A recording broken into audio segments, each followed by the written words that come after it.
After the election of President Obama, many Americans declared that we are now a post-racial society. Were they premature? We'll talk about race in America right now on The Law Works. From West Virginia Public Broadcasting. Closed captioning for The Law Works is made possible by a grant from the Monongalia County Bar Association to support legal information and education for all West Virginians. The Law Works is made possible by major grants from the Office of West Virginia Attorney General Darrell McGraw and from Software Systems Incorporated, a West Virginia company established in 1975 which provides high-end support services, programming, and consulting for county government AS400 mid-range computer systems as well as PC-based systems, and by a grant from the West Virginia Bar Foundation. The West Virginia Bar Foundation, the philanthropic organization for West Virginia's legal profession and justice system, promoting public knowledge of the law in West Virginia.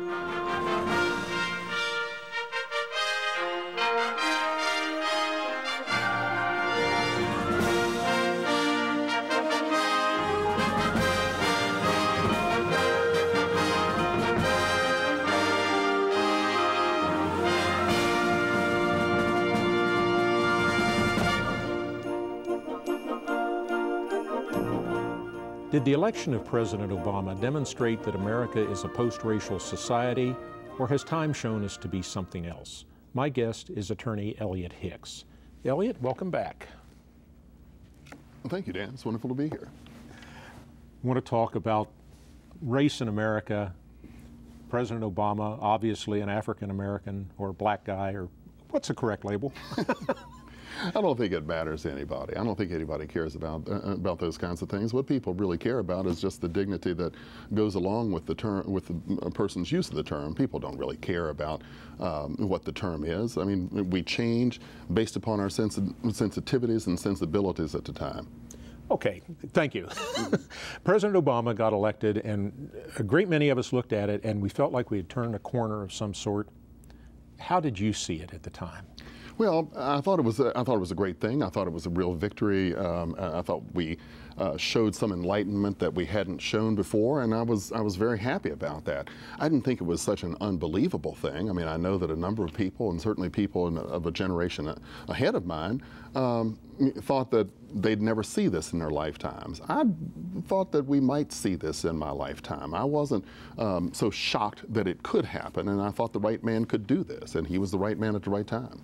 And I looked at it and I was stunned. I didn't expect that it would happen up until the time the election returns were finally in. I didn't know where it was going, and I saw it with some sense of relief. But the question in my mind was at the time, and it still is, okay, we've done that once. That is a milestone, but who's going to be the second black president? How is that going to come about? Now we're 4 years away from that, and we're looking back on it. Were you right in your perceptions? Did it turn out to be what you thought it was going to be? Well, it really did turn out to be exactly what I thought it was going to be. I don't think that his election I thought that his election was a reflection of a change and not the beginning of a change.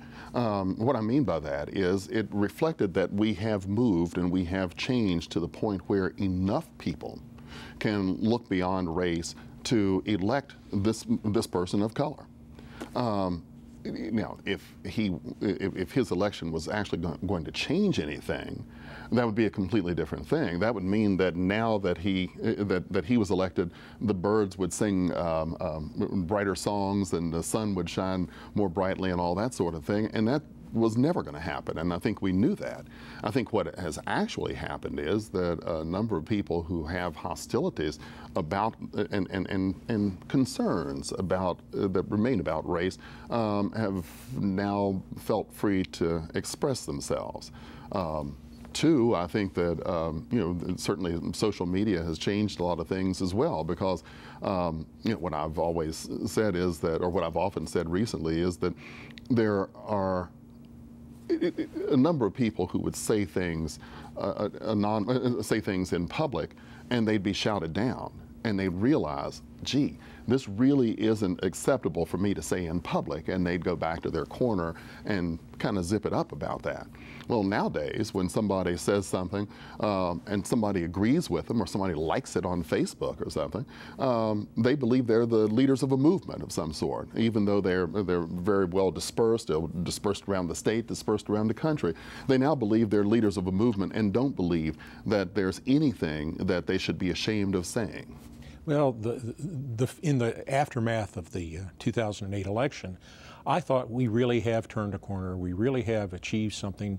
Minds, hearts have been changed in this country, and we now no longer see people for their appearance. We see them for what they are. And then all of a sudden, comments left and right that I thought had been extinguished in at least the 1960s floated to the surface again. Mm-hmm. And then I realized that something else had changed in society, and that was the internet had been invented and had become popular. Facebook was invented and other forms of social media and become popular. And for example, some newspapers would publish articles and allow their readers to comment anonymously. And all of a sudden, that thin veneer of racial equality was ripped away. And there are a lot of people who truly hate other people on the basis of race, sex, and just about any other distinguishable characteristic that they can identify. Sure. Well, I think what you've said about newspapers is very important there. And, Facebook is not far behind. But we have in our newspaper what they call a vent line, or a reader's voice, I think more is a more refined term that one of our papers use for it. And I call that the great restroom wall of editorial comment, because I think the comment really reaches about the same depth as that you'd see on the stall of a restroom somewhere. People are free to say what they want to say without any repercussions whatsoever. One thing I saw on Facebook recently, it seemed like when somebody called somebody down for saying something that somebody else perceived as racist, other people were almost offended that this person had to apologize for saying something that was so generally offensive, because they didn't feel like they had to. They talked about free speech, and I think this is one of the issues with free speech that is very difficult for some to understand. Free speech doesn't mean that you can say what you want to say without any repercussions. Some people will not like you for what you say. Your employer may not like you for what you say. Your neighbors may not like you for what you say. Your people may not buy your product, as we've seen with one national franchise. People may not buy your product because they don't like what you say, and that is America. That's truly an American form of protest. But you can say it, and nobody can tell you can't say it, but there are repercussions from it.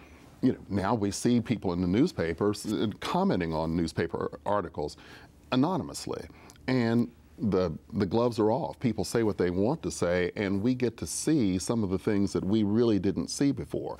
I'm not surprised at some of these comments. Some of these comments that you've said that you're a bit surprised at, I'm just not really surprised at some of these comments, because we see the results of those I see the results of that kind of thinking in some, not daily interactions, but weekly, monthly interactions. That's the difference, among other differences, between you and me. Right. I looked at it when President Obama was elected. I looked at it and said, well, finally, it's okay. We have turned a corner. I looked at it as an optimist, and you looked at it as a realist? Well, I think so. You know, I knew that the people who were saying bad things during the campaign weren't all of a sudden going to stop thinking those things. You know, that inauguration day, I don't know, January 20th or somewhere thereabouts, you know, was not, people weren't going to stop thinking the things they thought. As a matter of fact, since more people were saying those things, they felt like they had a movement. They felt like they had others who agreed with them. And I think some of the political movements we've seen have grown from that. We've been able to see some movements grow where people feel more comfortable to say exactly what they think rather than what they think would be politically correct. We're talking about race in America. My guest is attorney Elliot G. Hicks. I'm Dan Ringer, and this is The Law Works. Well, some political movements. You're talking about the Tea Party. Well, not really. I want to be careful about that. I don't want to be careful about that because in at least the early stages of the Tea Party movement, there were posters, signs, drawings, cartoons that were racially outrageous. There were also some that portrayed President Obama as a Nazi, for heaven's sakes. Now, I could think of a lot of things to call him. Nazi is not a word that comes to my mind because of what the Nazis were. Well, it shows a real lack of a complete lack of understanding of the history to do that, to call him a Nazi. But we are a coalition government, just like the European governments are coalition governments. I mean, there is a core of the Republican Party, and a number of people begin to cling to that aren't necessarily the same as the people in that party. And there's a core of the Democratic Party, and people cling to that who aren't necessarily in the mainstream of that party. But because we only have a two-party system, they've got to have somewhere to go. And I think the Tea Party people, while some of them are very concerned about deficits and spending and all that sort of thing, and very concerned about how about government intrusion into various areas of their lives. You know, some of the people who had much darker thoughts found a home there too, or at least tried to create a nest there with them. And while most of the movement was probably very civil and had no such nasty thoughts like that, there were a number of people who did have nasty thoughts like that, and they thought they had found a home there too. Well, every political position has extremes on one side or the other. In the Democratic Party, we would generally include serious environmentalists in that party, and yet at one fringe there are people who would go out and just as soon shoot a coal miner for disrespecting the mountains as argue for clean water. Sure. They're just extremes. You've got environmentalists, you've got pacifists, you've got people who are more interested in social justice issues. I mean, it's truly a coalition, and you know, who knows exactly what lint, so to speak, might stick to some of that. Well, I look at, say, the Tea Party, and in its early stages, it was associated with some very radical positions and statements.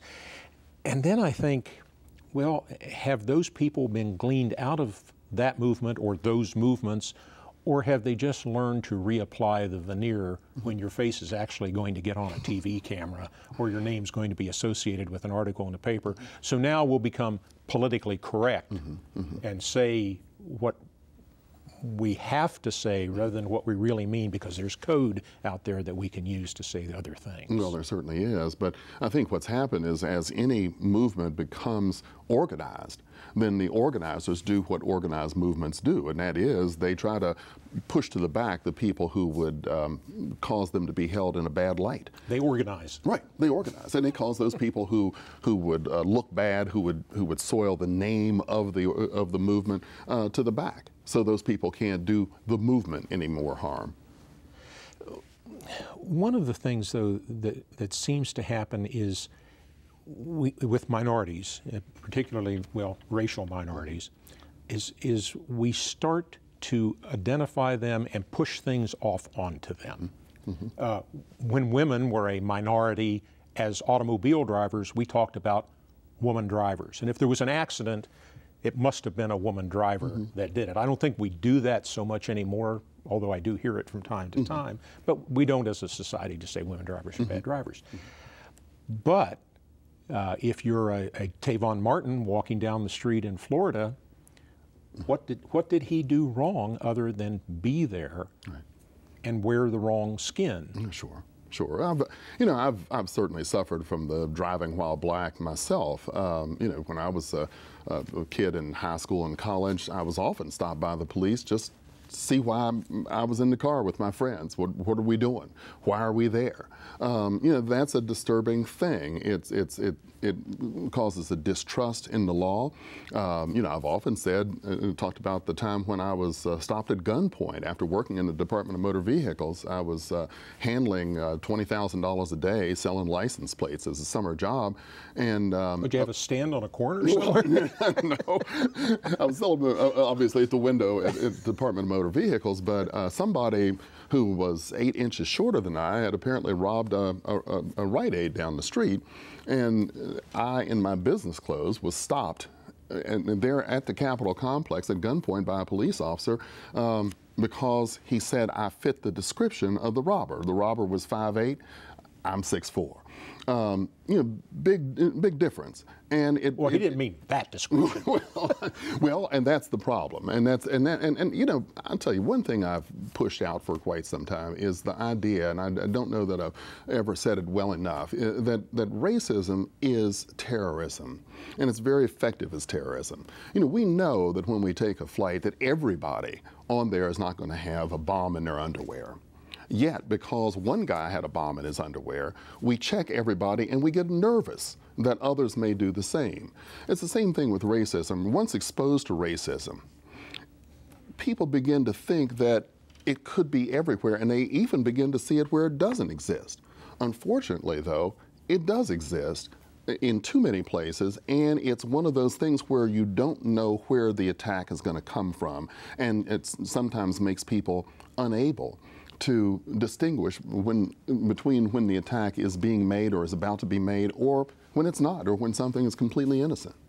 We're talking about race in America. My guest is attorney Elliot G. Hicks. I'm Dan Ringer, and this is The Law Works.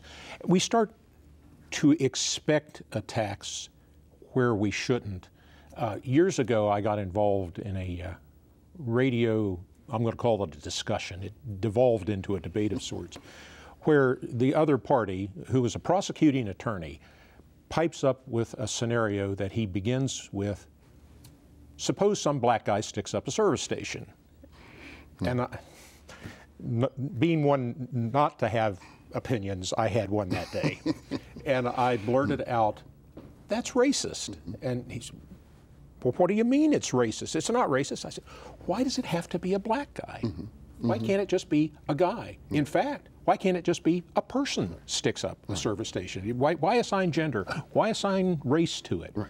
And the discussion proceeded from there. To this day, I think I was right, and I see it in other places.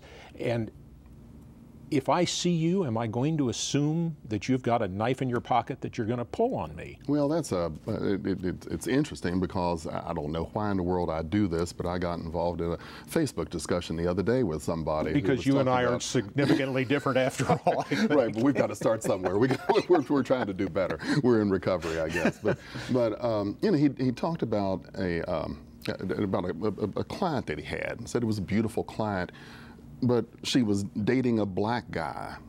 So, I've got to assume that if it was a black woman dating a black guy, that it would have been unremarkable. But he said she was dating a black guy, so beautiful. That means that she was probably white. Yeah.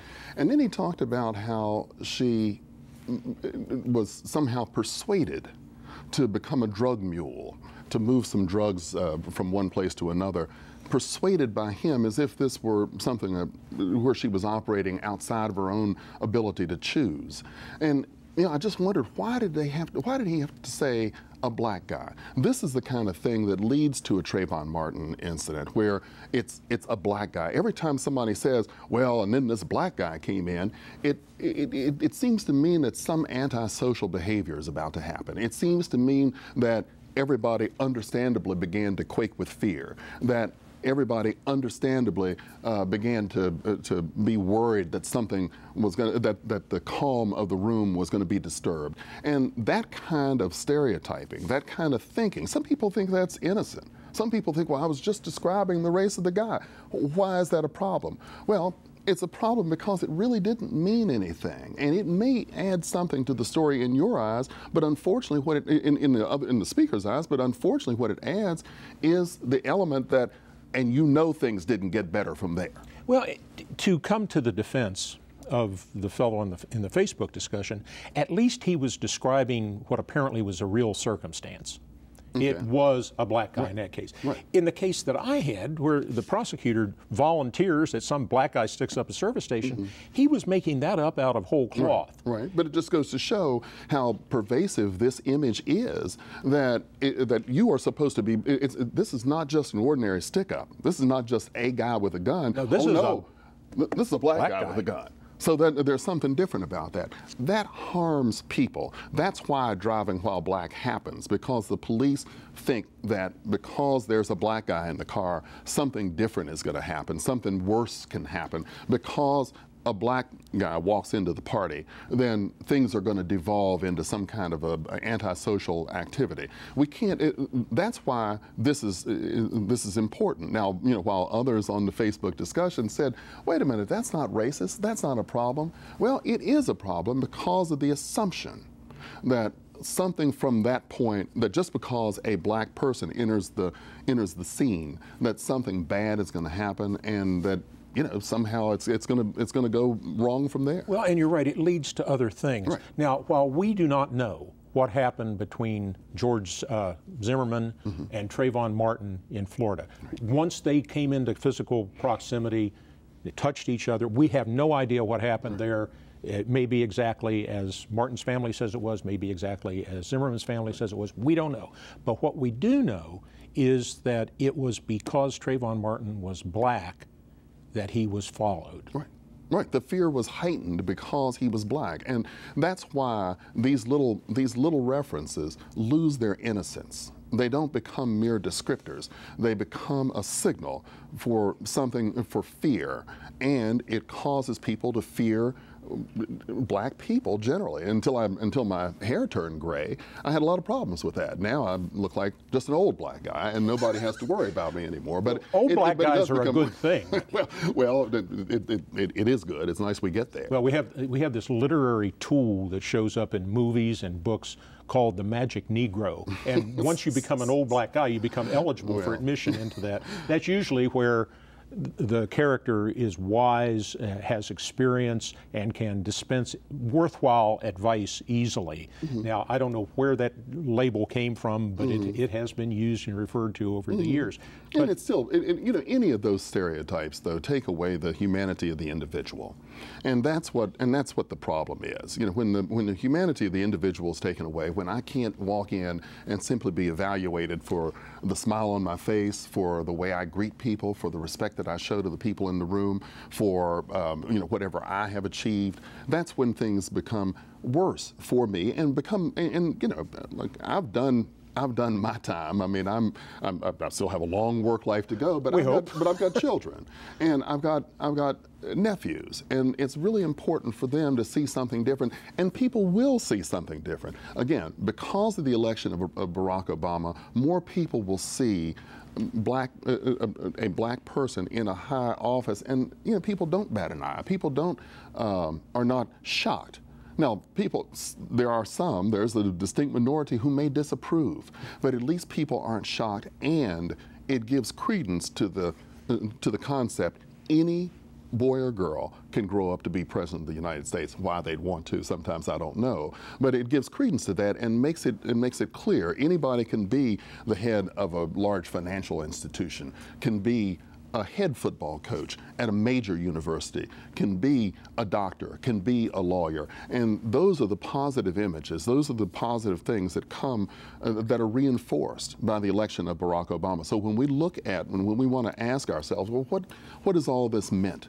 It means that that America will accept people of color in the highest offices of the land and in the most responsible positions in the land. Doesn't mean everybody will, but it means that America as a whole can. Not women yet. Not yet. Not yet, but certainly that's changed a great deal from when we were kids. And but now you can conceive of the idea right. of a Hillary Clinton being Absolutely. president, or an Angela Merkel being right. prime minister of Germany, exactly. chancellor of Germany. Mm-hmm. Mm-hmm.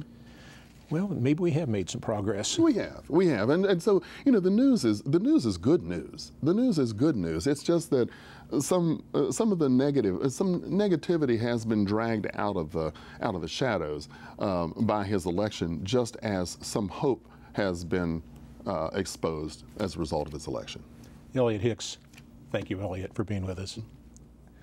Thank you also for being with us on behalf of the Law Works. I'm Dan Ringer. Good evening. If you would like to suggest a topic for a future The Law Works show, or if you're a school teacher and would like to receive a DVD of this show for classroom use, send us an email to thelawworks@comcast.net or visit us on Facebook. On the Law Works website at thelawworks.org, you'll find a listing of recent The Law Works programs, additional information about this show's topic, and video of this and recent shows. You can also find the Law Works programs on YouTube and iTunes. The Law Works is produced in cooperation with the Office of the West Virginia Attorney General, the West Virginia Bar Foundation, the Mountain State Bar, the Monongalia County Bar Association, and the West Virginia University College of Law.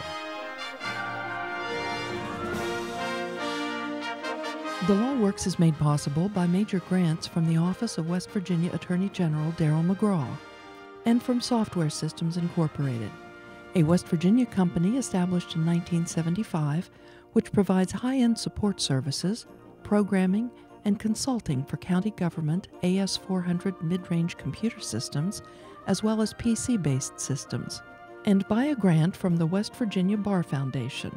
The West Virginia Bar Foundation, the philanthropic organization for West Virginia's legal profession and justice system, promoting public knowledge of the law in West Virginia. Additional support for the Law Works is provided by the West Virginia Supreme Court of Appeals. From West Virginia Public Broadcasting.